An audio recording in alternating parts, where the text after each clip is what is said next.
This is an original Dr. Blyatsho cartoon made possible by my supporters. Once upon a time, inside a pencil box at an art school, there was a timid pencil named Poko.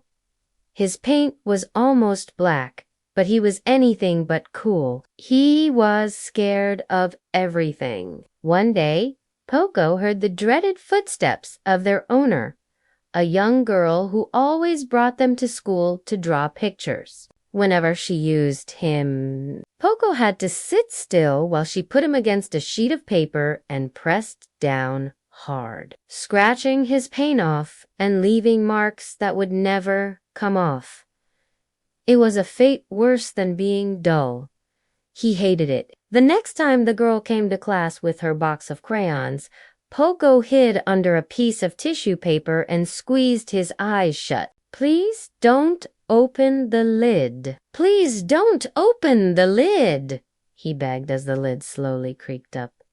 "Yep, here we go," he thought. But no, this time she reached past him and grabbed the eraser. "Phew," Poko breathed. But then she grabbed him anyway and he panicked. "Oh, no. Here we go. Don't open the lid. Please don't show me the paper. I'm not ready," he cried, wiggling frantically. But it was too late. The paper was white, smooth, and completely unmarked. And Poko knew what that meant. It was a fresh start. It was a new page. When the girl looked at the empty page, a big smile spread across her face. "Let's draw a dinosaur," she exclaimed, opening the lid all the way and bringing the paper closer to Poko. Poko screamed internally. "A diddy-diddy-nisaur," he stammered, barely able to speak. "I can't even draw a straight line, let alone a dinosaur." "Oh, don't worry, Poko," said a nearby pencil. "It'll be fine. Just do your best." But how could he do his best when he was terrified? Poko felt himself starting to shake. He wanted to tell the other pencils how scared he was, but he didn't want them to laugh. So he just sat there as the girl brought him closer and closer to the paper. He closed his eyes tight, bracing for impact, but instead of putting him down, the girl picked up another pencil and started making lines on the paper. After a few moments, she stopped and picked Poko up again. "Okay, now you try," she said. And without warning, she put him on the paper and let him fall. Poko was so nervous, his paint started cracking. As soon as he touched the paper, he tried to make a line like the other pencil, but all he managed was a shaky doodle. "That wasn't very good," he said, trying to hide his cracked paint. The girl frowned slightly. "Well, just keep trying. Maybe if you try harder, it'll turn out better." With a sigh, Poko prepared for his second attempt. He was definitely going to mess up again, but maybe he could cover up his mistake with an eraser. But then the eraser spoke up. "Hey, Poko, you got this," he said with a wink. "If you need any help, just holler." Poko blushed. He hadn't realized the eraser was watching. "Thanks, eraser. I won't hold back because of you."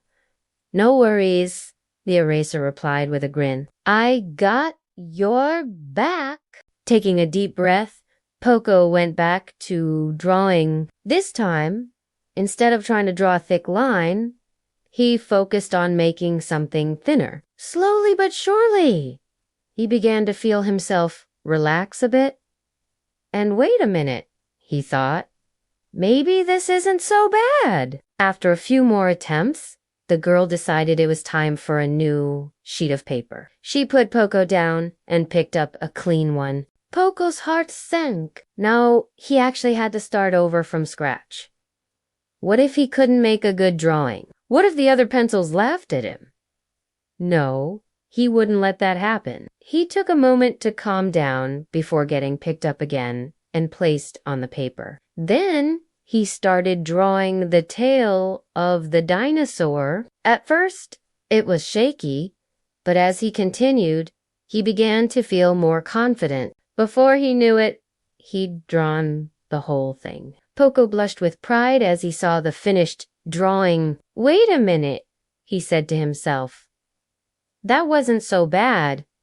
The girl squealed with delight. "Wow, Poko, you're amazing," she exclaimed. "You drew the whole tail." Poko beamed. He couldn't believe he'd actually done it. Maybe he wasn't as scared of paper as he thought? He spent the rest of the class drawing different parts of the dinosaur, laughing and talking with the other pencils, and they all worked together to finish the picture, and soon they were all proud of the finished product. Later that day, after the girl had gone home, Poko stayed behind to watch the sunset. He thought about how far he'd come since that morning.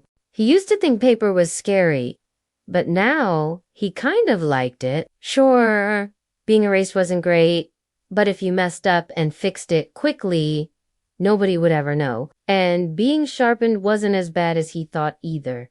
In fact, it was kind of nice. It gave you a fresh start, a chance to make something beautiful. Poko felt a tap on his shoulder and turned around to see the eraser smiling at him. "You did really great today, Poka," he said. "You should be proud of yourself." "Thanks, eraser," Poko replied with a shy smile. "I guess paper's not as scary as I thought, especially when you believe in yourself." The two friends watched the sunset together, talking about everything they wanted to draw the next day. Poko couldn't wait to get started. After all, now that he wasn't scared of paper, he could finally draw anything he wanted. Thank you for watching. If you enjoyed this video, tap like and subscribe for more fun with Dr. Balto. And don't forget to tap the bell icon to get notified when we upload a new video. Now, check out these other videos from our channel. We know you'll love them. And remember, if you're ever erasing a drawing and you make a mistake, don't worry. Just use a pencil to fix it. After all, mistakes happen to all of us. Even Poko makes mistakes sometimes, but he doesn't let it stop him because mistakes are just opportunities to learn and grow. And if you never give up, you can achieve anything.